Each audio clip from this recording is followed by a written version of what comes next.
Ladies and gentlemen, your wait is over. Now I take the honor to introduce our keynote speaker of this session, Professor Dr. Ajunta Dharmashri, past President CIPM Sri Lanka. And Professor Ajunta Dharmashri is a conference speaker, corporate trainer, strategy consultant, author, and an academic. He has a rare combination of being a chartered HR professional, chartered electrical engineer, and a chartered fellow member of the Management Institute, UK.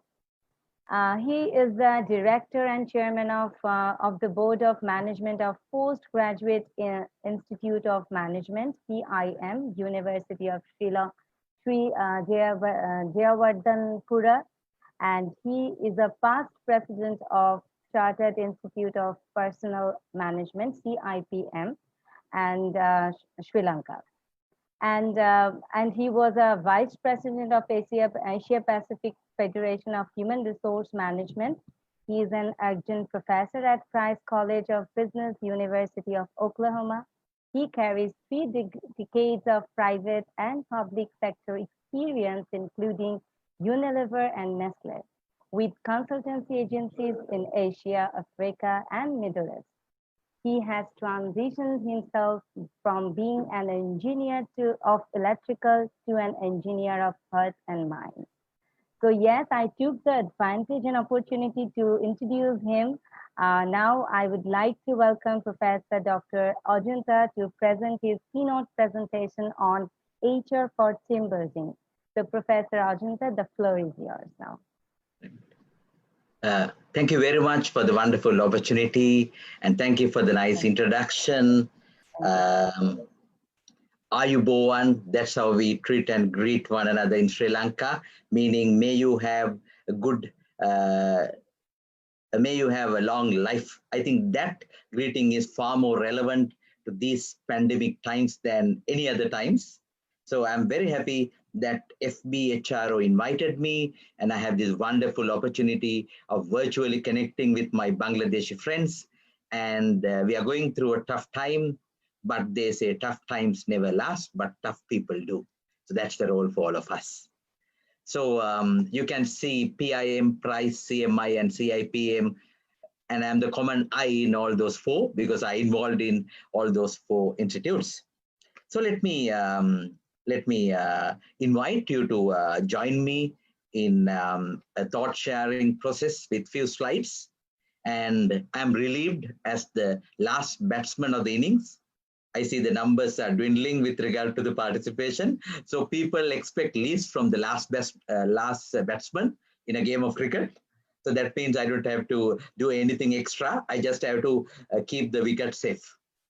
So with that, let me move into the slides. Let me share the screen.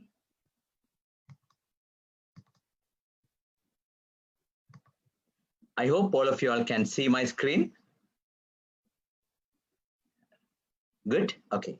So the topic assigned to me is HR for team building. So I think my good friend Kasi has done the needful in raising the bar, and with lots of practical insights, he has done part of the requirement. So for me, it's easy to take the baton from him and moving forward. So these are some of my involvements, local, regional, global, print media, electronic media, social media, and 8 books that I've written. Latest came recently, HRM for Managers, 2nd edition, and my consultancy involvements in countries, including Bangladesh. So interesting to get connected. Now it's almost virtual. Okay. So this is my US teaching. I enjoy going there during summer, but now it's more virtual. So I start in a formal attire, then move into an informal casual attire. When the summer it's really hotting up. Okay, so what we are going to do, I know it had been a tiring day, and the road ahead, I would like to raise 3 questions and try to answer collectively, collaboratively, clearly, together. So question number 1, why teams are essential in order to excellence in competing in a competitive environment. So why teams are essential for excellence in competition. And question number 2, how can HR contribute to building team building in an organization? And the third one for me is more pertinent and relevant to all of us. What should HR professionals do differently in building teams? Again, I must confess that this team has become a very, I would say, a mundane topic. We pay lip service for the concept of teams, but sad to say, we grossly abuse the fundamentals. So I would invite you to be really focusing on fundamentals, in being brilliant on basics. And we need to understand the depth and breadth of a true team in order to ensure how we can build and contribute towards teaming together for success. So my favorite cartoon is Dilbert by Scott Adams. Paints a sarcastic picture about teams. There's a team together to put forward an award for the best team. And no one is interested because they know they don't get any reward for proposing that award. So there's this conflict between being individual and being an interactive team. And the selfish nature of people are always driven by individual pursuits rather than interactively, collectively, collaboratively doing things. But COVID-19 pandemic has given us excellent opportunity for us to relook at the way we team up, the way we collaborate, because for our own success, in order to have survival and success, from resilience to results, that's what teams are all about. So increasingly, the value of a team is becoming more and more. So two fundamentals: group, two or more individuals interacting and interdependent who have come together to achieve particular objectives. So every group is not a team, but a team is a special kind of a group. So what makes a team a special kind of a group? A group whose individual efforts result in a performance that is greater than the sum of the individual inputs. I saw someone has put it in the chat box as well. 1 + 1 is more than 2. We call it synergy. So in simple way of understanding, a team is a group with synergy. No synergy, no team, only a group. So the best example comes from the sporting world. We don't use the term cricket group, basketball group, soccer group. No, we use the word team because that has the synergy, because you need to succeed with synergy. That's why we say success through synergy. That is the motto in any collective sporting team. So the word synergy talks about synchronizing energy, bringing the energy dimension of different individuals to an interactive arena so that everyone synchronizes their energy. It becomes synergy. So how can HR support that synergy? How can HR be a synergy builder? How can HR be a synergy enhancer? That's what success through synergy should be all about. And then team development plays a key role in the HR agenda. It can be human resource development, it can be human resource management, it can be human capital management, and I'm sure Dr. T.V. Rao would have told you yesterday, human possibilities management, different jargon, but team development becomes crucial and essential. I particularly picked this picture to demonstrate the power of leadership, as Kwasi very nicely described the role of leadership in building teams. So you see Nelson Mandela wearing the same jersey when the South African rugby team won the World Rugby Cup in 1995. The Springboks beat all-time favorites, All Blacks of New Zealand. And Nelson Mandela played a pivotal role in building teams, in rallying the entire South Africa behind that dynamic team. So if you go back in history, Bruce Tuckman, way back in 1960s, talk about stages in team development. Old but gold, still valid, still solid. So we talk about forming, storming, norming, performing, and adjourning. So forming is all about awareness, get to know one another, and to understand different people, their diversity, inclusivity, including gender differences, including role differences, including ethnic and other differences, awareness. And storming, of course, human beings, whenever they meet, whenever they conduct themselves, conflict arises. That is the human nature. So storming is a stage that you need to maneuver through, you need to manage, you need to go through. And then comes norming. For heaven's sake, let's get on with the result. Let's go and let's work. Let's cooperate. Cooperation. Then comes performing, the rich harvest of your hard work, productivity. And then, of course, in the world, the only reality that one day we have to pass this world, adjourning, separation. It can happen either one person leaving, it could be due to a resigning, a retiring, or removal because of some action, or it could be the entire team getting disbanded. If it is a project team of a shorter duration, say like a movie making crew, say once the movie is over, the team gets disbanded. Or it could be a project team where they are developing a particular software solution. So once that is over, the team gets disbanded. So either the separation can happen individually, one at a time, like long-term teams in our organization, or in a project team, it can happen all separate at once. So it could happen either way. So HR has to play a crucial role in each of these stages to ensure that the organizational support is there in order to develop teams. And we need not forget the crucial factor, team effectiveness. Teams are to achieve results. Teams are to have better performance. Teams are to have higher progress. It is not just fancy fad. Sometimes sad to say when I go to organizations, certain days they wear t-shirts with the tag Team A, Team B, Team C. They are proud to associate their logo of their company with the word team. But sad to say, sometimes teamwork is confined to the t-shirt, not into action. They are backbiting, firefighting, undercutting, storming all the time, have not gone beyond storming, which is a pathetic stage, which is definitely an invitation for decay, and further decay. So what are the factors contributing to team effectiveness? How can HR build those factors? I would propose 4 C's for them. First C, combination, tasks and skills. You need to have the right skilled person to handle a particular task. Take a cricketing example, Sri Lanka and Bangladesh, both are cricketing nations.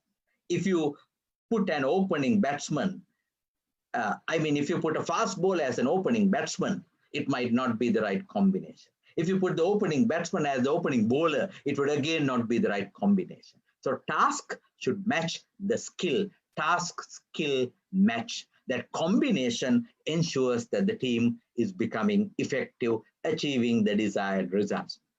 Second C, composition, roles and flexibility. If you take 5 fingers of your hand, they are different, but they are all part of the hand. So each one has to be assigned a clear role with a clear set of responsibilities. At the same time, they should be flexible enough in stretching themselves, moving beyond their assigned role to help others, particularly with regard to customer care, particularly with regard to ensuring that they are flexible and not rigid. Because you can't expect a fast bowler to bowl the required number of overs and say, now I am resting, I don't have to catch and do the fielding, I can now go and rest. No, you have to be flexible in doing the remaining expected work. Third C is context, leadership and resources, right guidance, right inspiration, right way of influencing, at the same time, required resources. So this is one challenge in our part of the world. We are still in the developing world. We don't have the luxury of having everything under sun and moon. So we need to optimize. I think COVID-19 was a real stretching point for the hospital systems in South Asia. Are we stretching to the fullest Have you, have you reached the capacity limitation of the hospital systems? So we need to manage the existing resources, right leadership and right set of resources, be it physical, financial, human, and other types of resources. Finally, conduct. And you need to have clarity and commitment. You need to be clear about what you are expected to do, and you have to commit yourself in conducting yourself to achieve results. Sad to see sometimes people associate themselves blindly with the team, but they are not aware of what they are supposed to do. They are not aware of their key priorities. They are not aware of their performance expectations. Sad, and they are just moving on. They are just dragging on. They become passengers, not active performers. They become freewheelers. And we use the word social loafing. They are just loafing and adding to others' workload as a burden. That's the real challenge. So my point is that HR should play a role in ensuring team effectiveness by strengthening combination, composition, context, and conduct. All four C's are equally important in my view.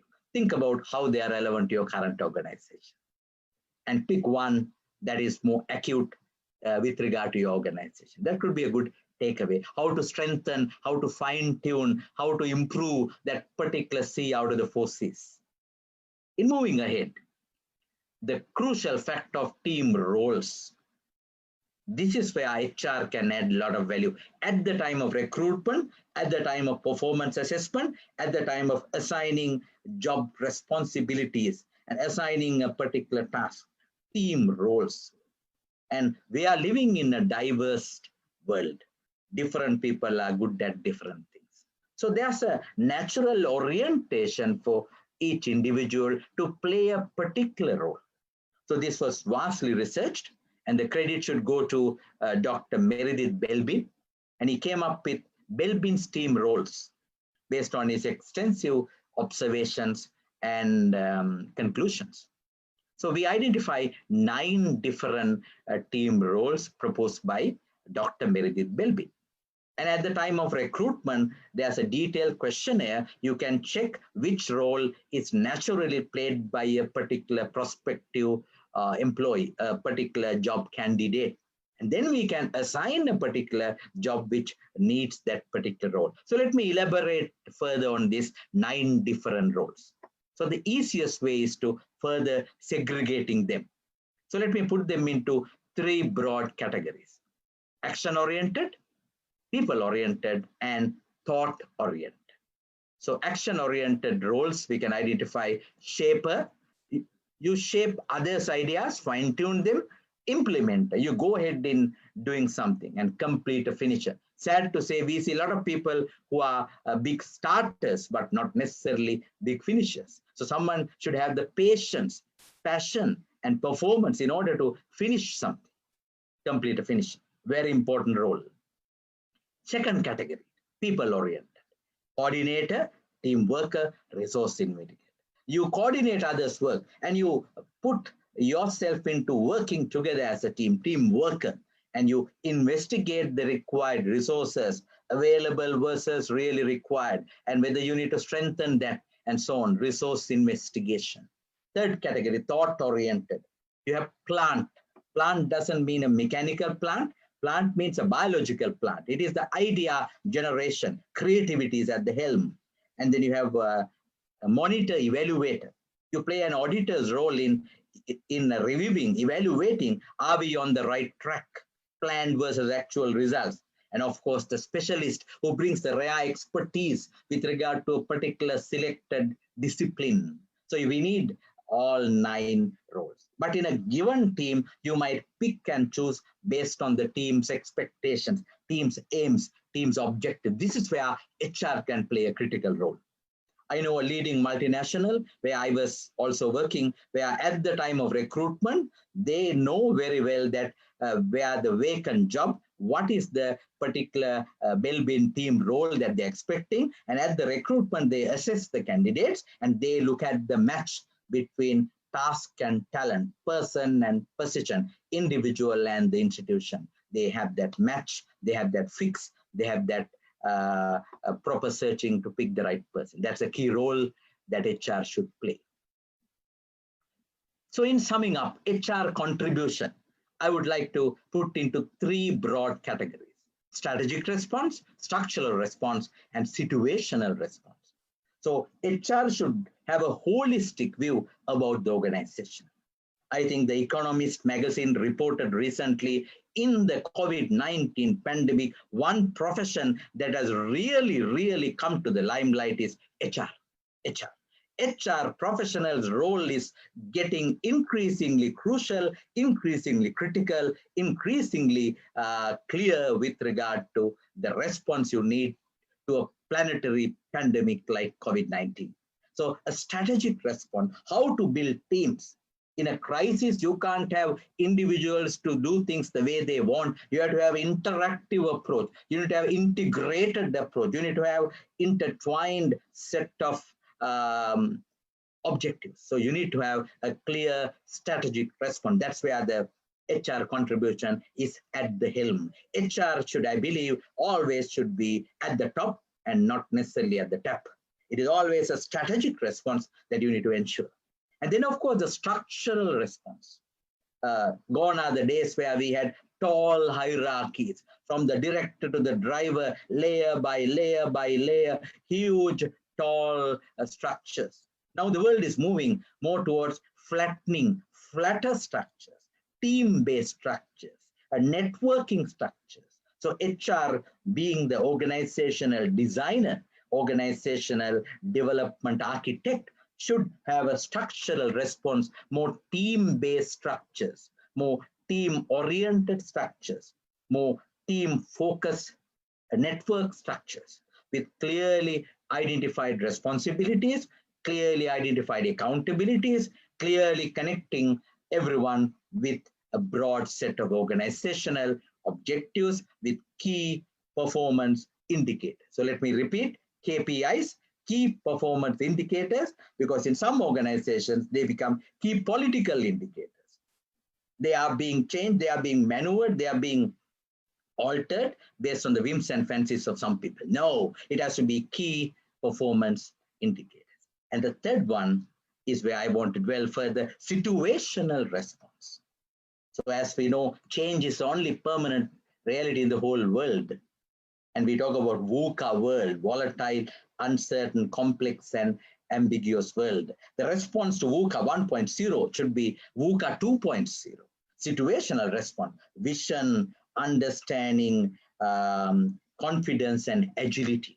So the new normal HR professional should have VUCA 2.0, vision, understanding, confidence, and agility. That is where you can give a strategic response, structural response, and a situational response. I personally feel this is more relevant to all of us, including Sri Lanka, Bangladesh, India, South Asia, and for the entire world. We need to have that VUCA 2.0 response with the right vision, with right understanding, with right confidence, with right agility. Agile HR, the dynamic response to a disaster, is what the world is really needing.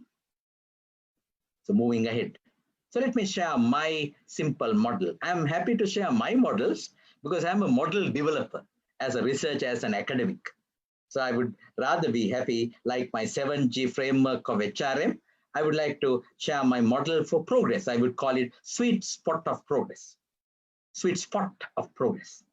So it's a combination between triple E's: efficiency, which is always resource related, getting the best use of resources, and effectiveness, which is the results related, achieving the expected results. So the overlap I would call productivity. Efficiency plus effectiveness is productivity. We got to be productive as individuals, as interactive teams, as well as institutions. Productivity comes into the forefront. If you're not productive, something is missing. And then you bring the third E from organizational behavior: efficacy. Efficacy is all about self-confidence, your belief about your capability, how much you trust your capability, efficacy. So Efficiency is resource related, effectiveness is results related, efficacy is your response related. How you respond to a crisis, how you respond to a disaster, how you respond to an unforeseen situation. So efficiency and efficacy overlaps by having proficiency. You are having proficient way of doing things. You are showing your confident action by using available resources. Rather than complaining of what you don't have, you use what you already have. Proficiency. I see a lot of medical professional healthcare workers in our region have used their proficiency to treat the COVID-19 patients. Rather than complaining of not having the most sophisticated modern equipment like the Western world is having, they are using sometimes indigenous treatment, sometimes certain herbal treatment, sometimes certain homegrown solutions, proficiency in action. And finally, efficacy and effectiveness, how they overlap. I would call it professionalism. You are guided by a code of ethics. You are confident, you are showing results. Professionalisms come into the scene. So the sweet spot of progress, productivity, professionalism, and proficiency, they overlap in producing progress, progress, progress. So progress is the ultimate outcome where we all collectively work towards a desired set of expectations. So effectiveness, efficiency, and efficacy through individuals, through interactive teams should give your expected progress. I'm sure my Bangladeshi friends can apply this, implement that, and insightfully reflect on this and relate it to what they do in order to ensure progress in your professional fronts as well as in your personal fronts. In concluding, I would like to connect with Peter Senge, one of my favorite authors in management. Vision is where we want to be. Current reality is where we are. So the gap between the two gives us creative tension to do more, to perform more, to deliver more, to add value more, to excel more. I am sure that creative tension is essentially required by each and every HR professional. So what should HR people do differently? My simple solution is have that creative tension. Don't get complacent. Don't get carried away. I'm the number one. I'm the largest. I'm the smartest. I'm the biggest. I'm the this and that. No, always creative tension. Excellence is all about exceeding expectations. The bar is continuously getting raised up and up and up. So vision and current reality, you get the creative tension, which results in innovation and learning. Innovation and learning, which has no end. It's continuation of having excellence. So with that, let me sum up by concluding with 4 C's for team leaders. Very simple: competent, willing to be brilliant in basics; curious, willing to seek and try new things; curiosity, the mother of invention; courageous, willing to have a point of view. And when your boss says, look at that coconut tree, and you know it's not a coconut tree, it's a jack tree, and you will not say, yes, sir, 3 bags full, sir. You need to have that courage to be different. And caring, willing to nurture people; competent, curious, courageous, and caring. Ask from yourself, am I competent enough? Am I courageous enough? Am I curious enough? Am I caring enough? Pick one to work on, pick one to reflect on, pick one to improve in your lives. So overcoming barriers, biggest barrier, competency of HR professionals. You need to be competent. Don't complain about how others treat you. You need to show your competencies, right knowledge, right skills, right attitude. Climate of collective achievement. I always say my role as a leader is to create the conducive climate where people foster, people unleash their creativity, people show their performance in action. And commitment from all, including the top management, including the CEO. It is up to the HR professional to convince the CEO, Chief Executive Officer, to make him Chief Empathetic Officer, in order to have empathy in action from top to bottom. And then finally, I hope this is not your mindset.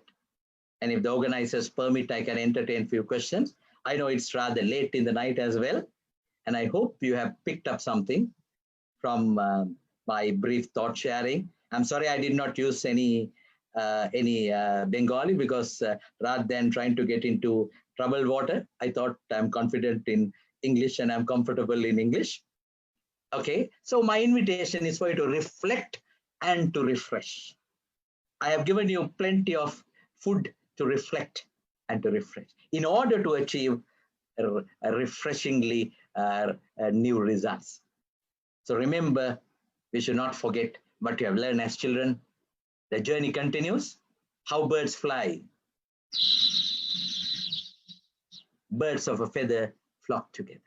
So this is far more important in a planetary epidemic, COVID-19 times. As I mentioned, tough times never last, but tough people do. When the going gets tough, tough gets going. That is a call for Bangladesh. That's a call for Sri Lanka. That's a call for India. That's a call for South Asia. And that is a call for the whole world. So let's get together in the name of humanity. And they say leaders have to be holistic, humane, and humble. So HR professionals should demonstrate being holistic, being humane, and being humble. There's no other time than this to demonstrate your humility, your holistic way of looking at things, and the humble way of, or rather humane way of achieving results. So with that, let me wish all the very best for the remaining deliberations of this wonderful National E-Convention. So let me wish you good luck, all the very best. Thank you for your patient hearing. And you can visit my website, ajantadharamsiri.info, to get more articles, more videos, and more other insightful information. Thank you very much.